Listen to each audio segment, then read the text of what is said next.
ఆంధ్రప్రదేశ్లో ఒక మంచి పేరున్న తాడేపల్లిగూడెం బార్ అసోసియేషన్ ప్రెసిడెంట్ నా మిత్రుడు శ్రీనిధి విజయకృష్ణ గారికి, secretary of the association Bhupal గారికి, ఈ సమావేశానికి చేసిన న్యాయవాద మిత్రులకు అందరికీ నా శుభాకాంక్షలు తెలియజేసుకుంటున్నాను. ఇక్కడ ఉన్న వాళ్ళు చాలామందితో నాకు అనుబంధం ఉంది. నేను అందరినీ కూడా చాలామంది పేరు పలకరించగలను. ఎక్సెప్ట్ ఒక వ్యక్తి ప్రదీప్ తప్పించింది. ప్రదీప్ లాక్డౌన్లో నా రూమ్మేట్, నాకంటే సీనియర్. నాకంటే ఆయన ఫైనల్ ఇయర్ అయితే నేను ఫస్ట్ ఇయర్ ఇద్దరు రూమ్మేట్స్తో ఉండేవాడు. అప్పటి నుంచి పరిచయం కంటిన్యూ అవుతుంది. అలాగే విజయ్ కుమార్ గారికి, మాకా శ్రీనివాస్ గారికి కానీ, రాంబాబు గారికి కానీ, మొత్తం అందరితో కూడా నాకు ఎప్పటి నుంచి బార్లో పరిచయాలు ఉన్నాయి. మన స్వాతంత్ర్య మంత్రితో కూడా నాకు పరిచయాలు ఉన్నాయి. ఈరోజు ఇలా నిలబడడానికి ముందంటే దానికి కారణం మీ తాడేపల్లిగూడెం బార్ అసోసియేషన్. 2006లో నేను ఫస్ట్ టైం కంటెస్ట్ చేసినప్పుడు నాకు ఏ విధమైన సపోర్ట్ ఇచ్చారో అట్లాగే 2012 ఇచ్చారు, 2018 ఇచ్చారు. 3 సార్లు మీ వల్ల నేను బార్ కౌన్సిల్లో ప్రవేశం జరిగింది. మళ్ళీ 4వసారి బార్ కౌన్సిల్లో ప్రవేశించాలని ముందుకు వచ్చాను. మళ్ళీ కూడా నన్ను ఆశీర్వదిస్తారని ఆశిస్తున్నాను. నేను పశ్చిమ గోదావరి జిల్లా వారికి, నరసాపురం నా నేటివ్ ప్లేస్. ఏలూరు సిఆర్ఆర్ కాలేజీలో చదువుకున్నాను. 91లో ఎన్రోల్ అయ్యి హైకోర్టులో ప్రాక్టీస్ చేస్తున్నాను. అప్పటికి ఇప్పటివరకు హైకోర్టులో చేస్తున్నాను. నా సేవలను గుర్తించి హైకోర్టు వారు నన్ను డిజిగ్నేటెడ్ సీనియర్ అడ్వకేట్గా కూడా రికగ్నైజ్ చేయడం జరిగింది. అలాగే నేను లాస్ట్ ఇయర్, ఈసారి కూడా 2 సార్లు ఏపీ హైకోర్టు అడ్వకేట్స్ బార్ ప్రెసిడెంట్గా గెలవడం జరిగింది. మీరు గెలిచిన తర్వాత బార్కి ఏం చేస్తున్నానని మీకు హైకోర్టులో ఉన్న మిత్రులు ఎవరు అడిగితే చెప్తారు. ఫస్ట్ టైం కంటెస్ట్ చేసి గెలిచి సెకండ్ టైం చేస్తుంటే నువ్వేం చేసావు, మళ్ళీ నిలబడ్డావు ఎవరు అడుగుతారేమో అనుకున్నాను. ఆ క్వశ్చన్ ఏ ఒక్క బార్ మెంబర్ నుంచి రాలేదు అసోసియేషన్. దానికి కారణం లేడీస్కి ఒక సెపరేట్ అసోసియేషన్ లంచ్లు, జెంట్స్కి సెపరేట్ అసోసియేషన్ లంచ్లు, ఒక లైబ్రరీ ఫెసిలిటీ, జూనియర్ అడ్వకేట్స్ ఈ లైబ్రరీ వంటి సిస్టమ్స్తో అలాగే అనంతబాబు గారు అడ్వకేట్ జనరల్గా చేశారు. వారి కుటుంబ సభ్యులు ఒక 50 నుంచి 60 లక్షలు ఖర్చు పెట్టి 20 కంప్యూటర్ సిస్టమ్స్ మీరు రిక్వెస్ట్ చేస్తే వాళ్ళు వచ్చి ఆ కంప్యూటర్ ఈ లైబ్రరీ అనేది ఏర్పాటు చేయడం జరిగింది. అదేవిధంగా చీఫ్ జస్టిస్ గారు కూడా నేను అడిగిన ప్రతిదానికి కూడా ఏది అడిగినా కూడా కాదనకుండా నాకు సహాయాన్ని అందించారు. వారి సహాయం అందించకపోతే నన్ను డెవలప్మెంట్ యాక్టివిటీస్ చేసేవాడు కాదు. వారికి కూడా నా ధన్యవాదాలు తెలియజేసుకుంటూ, సెకండ్ టైం నేను బార్ కంటెస్ట్ చేసినప్పుడు కూడా నన్ను ఫస్ట్ టైం 221 మెజారిటీతో గెలిస్తే సెకండ్ టైం 351 మెజారిటీతో గెలిపించారు. అంటే నేను సేవ చేయడానికి రెడీగా ఉన్నా. మన మిత్రులు చెప్పారు, చాలామంది సీనియర్స్ మాట్లాడారు, యంగ్స్టర్స్ లేరు. యంగ్స్టర్స్ అందరితో కూడా ఈరోజు హైకోర్టులో ఎవరినైనా నేను పలకరించకుండా వెళ్ళను. సీనియర్ డిజిగ్నేషన్ అడ్వకేట్లు అయితే స్థానంలో వాళ్ళ ద్వారా పనులు చూసుకుంటూ వెళ్ళిపోతారు. నేను మాత్రం అందరినీ పలకరించకుండా వెళ్ళను. నేను పలకరించకపోయినా అందరూ నన్ను మాత్రం పలకరిస్తాను. అంటే మనం ఉన్నది మనం ఇంట్లో కంటే ఎక్కువ టైము కోర్టులో మన మిత్రులతో మనం ఉంటాం. ఫ్యామిలీస్ కంటే ఎక్కువ టైం స్పెండ్ చేస్తాం. మన స్ట్రెస్ ఉంటుంది, మన ప్రొఫెషనల్ స్ట్రెస్ ఉంటుంది. అయినా మనం ఇలా సరదాగా అందరూ కలిసి ఉంటుంటే ఆ స్ట్రెస్ నుంచి రిలీవ్ అవ్వచ్చు, అందరితో మంచిగా ఉంటే ఇంకా ముందుకు వెళ్ళవచ్చు. నేను అలా భావించి నా మిత్రులు అందరితో కూడా చాలా కోరుతూ ఉన్నాను. నేను ఎలా ఉంటానో మీ అందరికీ కూడా ముఖ్యంగా నేను సభను ఉద్దేశించిన కారణం ఏంటంటే ప్రసంగించడానికి నన్ను ఓట్లు వేయమని అడగడమే కాదు, as a senior bar council మెంబర్గా నాకు రెస్పాన్సిబిలిటీస్ ఉన్నాయి. బార్ కౌన్సిల్ ఏం చేస్తుంది, అడిగిన క్వరీస్ రేస్ చేసిన వాడికి ఆన్సర్ చెప్పాల్సిన బాధ్యత కూడా నాకు. ఫస్ట్గా వెల్ఫేర్ ఫండ్ మిత్రుడు యంగ్ మెంబర్ లీలాకృష్ణ రేస్ చేశాడు, స్టాంప్లో వాల్యూ పెంచడం జరిగింది. కరెక్టే. అది బార్ కౌన్సిల్లో మనం గత సంవత్సరం వరకు 100 రూపాయల స్టాంప్ ఉండేది. 2 సంవత్సరాల క్రితం వరకు 100 రూపాయల స్టాంప్ ఉండేది. అప్పుడు వచ్చే ఇన్కమ్తో 4 లక్షల రూపాయలు మనం డెత్ బెనిఫిట్ కింద ఇవ్వడం జరిగింది. మనకి డెత్ బెనిఫిట్ కింద ఇన్కమ్ పెంచాలి అంటే మనకు వచ్చే ఇన్కమ్ వల్ల వెల్ఫేర్ స్టాంప్ కింద వచ్చేదే, అదర్ సోర్సెస్ ఏమీ ఇన్కమ్ లేదు. కాబట్టి తప్పని పరిస్థితుల్లో స్టాంప్ని 200 చేద్దామని ఒక ప్రపోజల్ అనుకుని, ఇలా కాదులే అయ్యేది 20 రూపాయలు చేద్దామని చెప్పి ఒక ప్రపోజల్ పెట్టడం జరిగింది. ఇది అదర్ స్టేట్స్లో ఉంది అది ఆ సిస్టమ్. అలా ఉంటే బాగుంటుందని ఆ ప్రపోజల్ పెడితే బార్ అందరి నుంచి కూడా అపోజిషన్ వచ్చింది. అపోజిషన్ వస్తే అందరూ ప్రెసిడెంట్ తోటి సెక్రటరీతో మీటింగ్ పెట్టాం. అందరూ యునానిమస్గా అయ్యేది మీద 20 రూపీస్ అన్నది వద్దు అని అపోజ్ చేశారు. దానికి ఆల్టర్నేటివ్ ఏంటంటే 200 రూపాయలు స్టాంప్ తీసుకోండి, 250 రూపాయలు తీసుకోండి, కానీ 20 రూపాయలు వద్దు అని అంటే 200 చేద్దాం అనుకుని మళ్ళీ 250 రూపాయలు అయితే ఫిక్స్ చేయడం జరిగింది వెల్ఫేర్ స్టాంప్. ఈ 250 రూపాయల్లో మనకు ఒక 7% అసోసియేషన్కి కమిషన్ వస్తుంది సేల్ ఆఫ్ స్టాంప్స్. అలాగే ప్రింటింగ్ ఖర్చులు, అలాగే క్లర్క్స్ 30% వెళ్తుంది. ఇవన్నీ పోతే ఒక 50 రూపాయలు ఆల్మోస్ట్ ఖర్చు చూపిన క్లర్క్స్కి ఇచ్చేది, అసోసియేషన్కి ఇచ్చేది. ప్రింటింగ్ ఖర్చులు అంటే సెక్యూరిటీ ప్రింటింగ్ ఉండాలి, ఆర్డినరీ ప్రింటింగ్ కాదు. స్టాంపులు ఎవరు కూడా బార్ అసోసియేషన్కి సంబంధించి సుపరిచితులు, వారికి ఆహ్వానం పలుకుతున్నాం. ఈరోజు బార్ కౌన్సిల్ ఎలక్షన్ సందర్భంగా మరి మనం తాడేపల్లిగూడెం బార్ అసోసియేషన్కి ఆయన ఇచ్చేశారు. లక్ష్మి గారు ఇచ్చేశారు.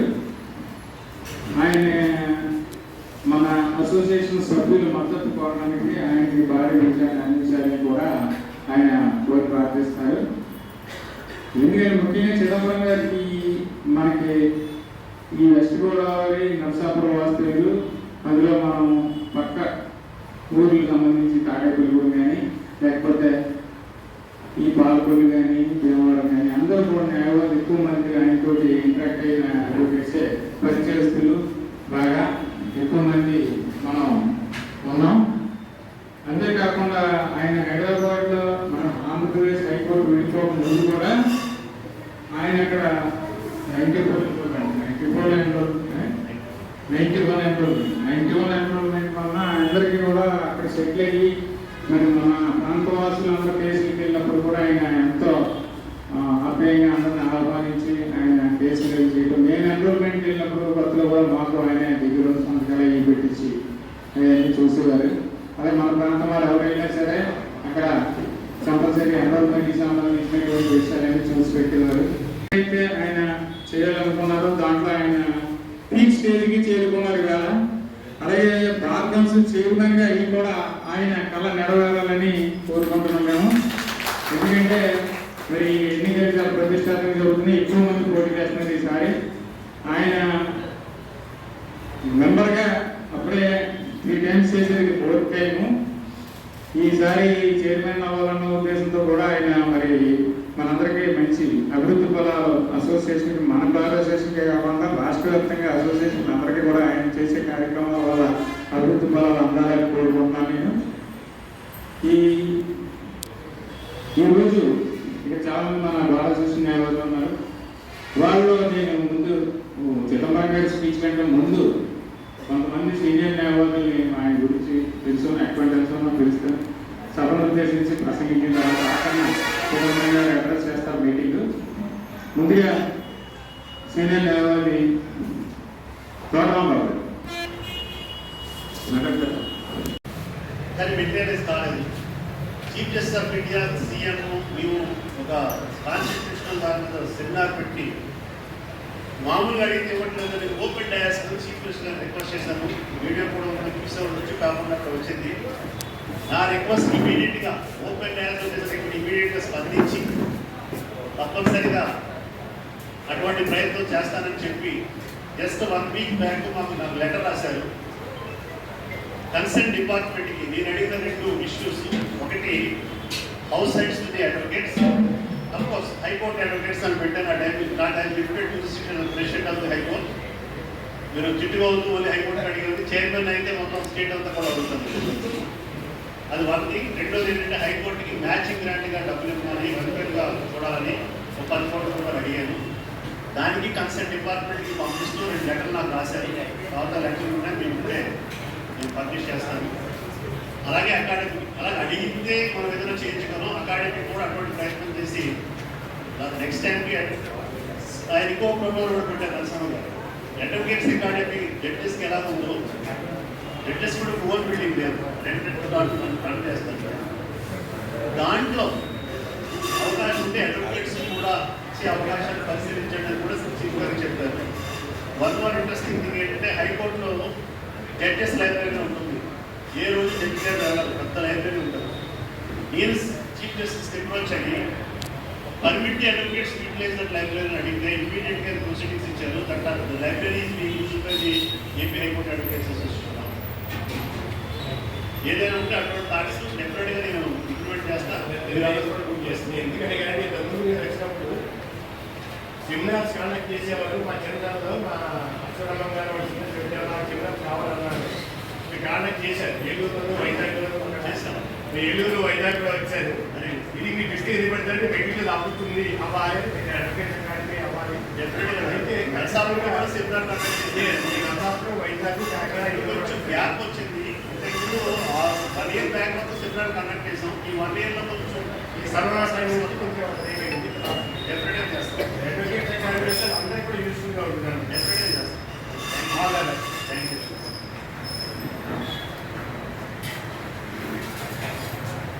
Any questions from any advocates? ఇంకెవరైనా సందేహాలు ఉంటే తెలియపరచవలసి కోరుతున్నాను. మరి ఈరోజు అసోసియేషన్ గురించి మరి ఇంత సుదీర్ఘ ప్రసంగం చేసి మా యొక్క సందేహాలను నివృత్తి చేసినందుకు చిదంబరం గారి ముఖ్యంగా మా అసోసియేషన్ తరఫున కృతజ్ఞతలు తెలుపుతున్నాను.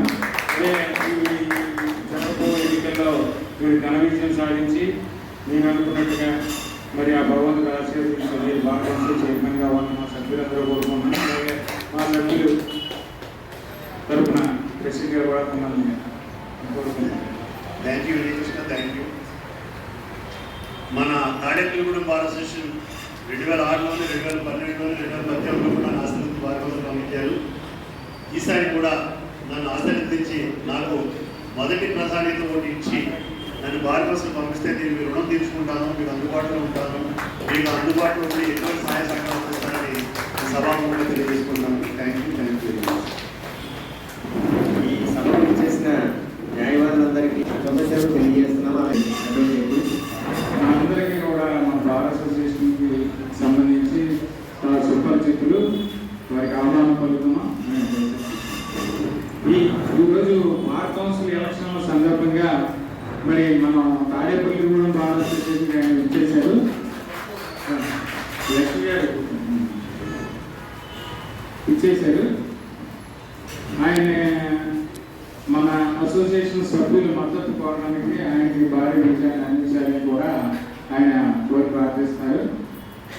ఎందుకంటే ముఖ్యంగా చిదంబరం గారికి మనకి ఈ వెస్ట్ గోదావరి నరసాపురం వాస్తవ్యులు, అందులో మనం పక్క ఊర్లకు సంబంధించి తాడేపల్లిగూడెం కానీ లేకపోతే ఈ పాలకొల్లు కానీ భీమవరం కానీ అందరూ కూడా న్యాయవాదులు ఎక్కువ మంది ఆయనతోటి ఇంట్రాక్ట్ అయిన అడ్వకేట్సే పరిచయస్తులు బాగా ఎక్కువ మంది మనం ఉన్నాం.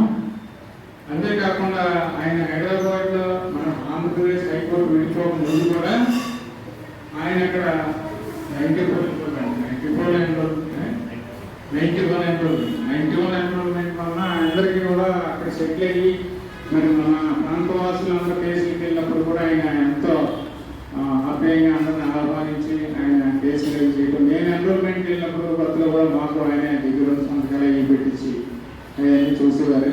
అదే మన ప్రాంతం వారు ఎవరైనా సరే అక్కడ కంపల్సరీ ఎన్రోల్మెంట్కి సంబంధించినటువంటి విషయాలన్నీ చూసి పెట్టేవారు. ఆ సిగ్నేచర్స్ కానీ లేకపోతే ఓట్ అయ్యేవాళ్ళు ఉండేవారు. ఆయన చూసి జూనియర్ న్యాయవాదులు ముఖ్యంగా నేర్చుకోవాల్సింది సబ్మిసివ్నెస్, వినయం, విధేయత, అలాగే పట్టుబట్ల నిబద్ధత. ఏ పని అయితే ఆయన చేయాలనుకున్నారో దాంట్లో ఆయన పీక్ స్టేజ్కి చేరుకున్నారు కదా. అలాగే బార్ కౌన్సిల్ చైర్మన్గా అవి కూడా ఆయన కళ నెరవేరాలని కోరుకుంటున్నాం మేము. ఎందుకంటే మరి ఎన్నికలు చాలా ప్రతిష్టాత్మకంగా జరుగుతుంది, ఎక్కువ మంది పోటీ చేస్తున్నారు ఈసారి. ఆయన మెంబర్గా అప్పుడే 3 times చేసేది 4th time. ఈసారి చైర్మన్ అవ్వాలన్న ఉద్దేశంతో కూడా ఆయన మరి మనందరికీ మంచి అభివృద్ధి ఫలాలు అసోసియేషన్కి మన అసోసియేషన్కే కాకుండా రాష్ట్ర వ్యాప్తంగా అసోసియేషన్ అందరికీ కూడా ఆయన చేసే కార్యక్రమాల వల్ల అభివృద్ధి ఫలాలు అందాలని కోరుకుంటున్నాను నేను. ఈరోజు ఇక చాలా మంది మన భారత అసోసియేషన్ న్యాయవాదులు ఉన్నారు. వాళ్ళు నేను ముందు చిదంబరం గారి స్పీచ్ కంటే ముందు కొంతమంది సీనియర్ న్యాయవాదులు